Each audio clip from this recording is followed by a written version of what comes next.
So I got an interesting message in my alerts today. A user named Luna Corva made a video responding to one of my own, giving their opinions on how players can feel punished by their choice of archetype. I asked them to elaborate and they were gracious enough to do so.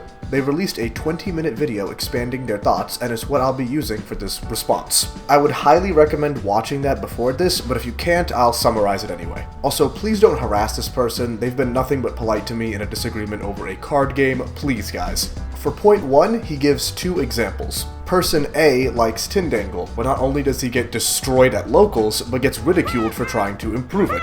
Person B likes Fire King, but is resented by other players because the deck is so OP. He mentions while all metas exist, in other competitive scenes like boxing, where a higher weight class has a severe advantage, they still need to be wary of their opponent, while in Yu-Gi-Oh! The difference can be insurmountable. First of all, I don't think at a local level, if you bring the top deck, you instantly win. A quick search shows that at local events, there are tons of decks that can get first, and a ton more that can probably just do very well to have fun with. I don't agree with the Fire King premise getting that exact result. The Tindangle one though, he's pretty spot on, but his retort isn't. Boxing is not a fair comparison. I think you should use games that have artificial power creep for decades, like, I don't know, Pokemon. Let's say you liked Crawdon because of its design. If you take it to VGC these days, you will get obliterated. All long-running card games with power creep have this issue. But Yu-Gi-Oh! Is the only one that consistently goes back to give archetypes legacy support to try and give them something they can do in the modern age. Yes, many archetypes are left in the dust because of power creep, but I think Konami does the best they can while also making new archetypes to keep the game exciting. Oh, and if you're enjoying the video so far, please take a minute to like and subscribe. I love making content with and about the community, so any support means the world. For point 2, I think he misunderstood my original comment. Generic staples, when trying to play one archetype against another, if the archetype is just so inherently superior to the other, the generic staples aren't going to save the weaker archetype, especially since the stronger archetype can also, and often do, include those generic staples as well. I never said generic staples can help a weaker archetype beat a stronger one, since just like my Max C point, the meta deck can also use them, probably to better effect. My point was, I love how each archetype gets access to some of these extra deck staples depending on which summoning types they use. Synchro decks get Barone, Xyz get Zeus, Fusion decks get Super Poly. Not every deck can run them all, but it's cool which power pieces you get access to depending on your archetype.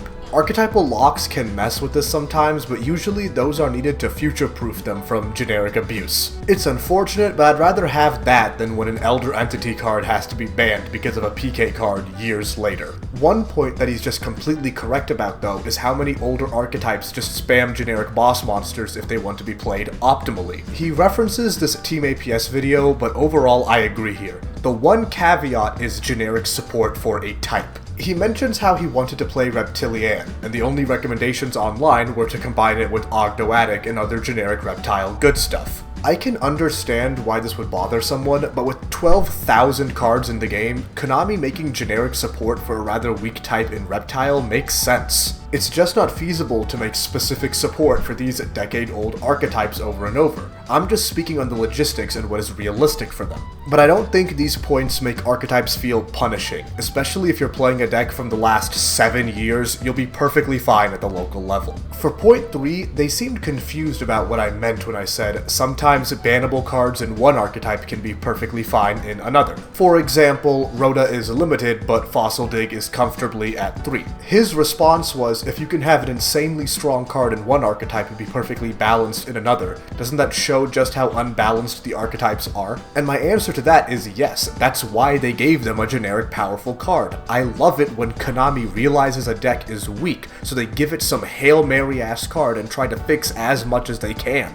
If there is a giant power gap in archetypes, we need some insane legacy support to make up for it. Look at how much support Unchained needed to become meta. If you believe that the disparity is massive, which you're right in believing so for some archetypes, giving them cards that would be too strong in a more competent deck is how you even the playing field a bit. But Mr. Luna Corva, thank you for your response. I made my channel to have discussions in the community about stuff I am passionate about. At this point, we might just have different tastes, but if this continues, I'll just leave it in comments from now. I always appreciate when viewers give their input, and I hope I was more clear than my initial comment. If anyone wants to make responses, I probably can't dedicate a whole vid to it, but I love hearing feedback from this community that I've been slowly building. Thank you all for watching. Please like and subscribe. Breadboy Weeb signing out.